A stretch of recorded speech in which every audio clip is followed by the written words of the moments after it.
Welcome back to another technical deep dive here in the debug zone.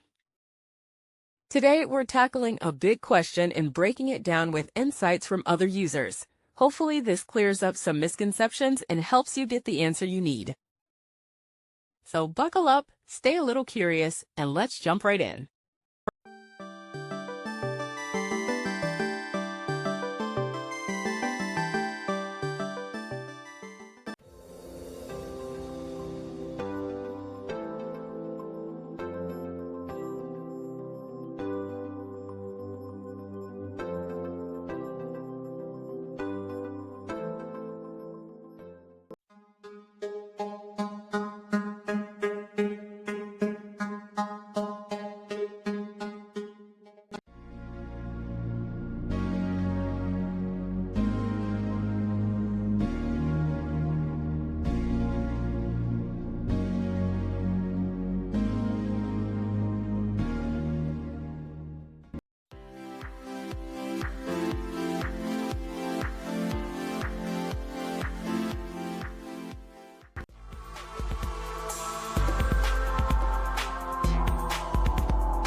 And that's a wrap.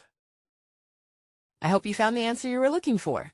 If you did, take a second to hit that subscribe button. It really helps out. And let me know in the comments which solution worked best for you. See you next time in the debug zone.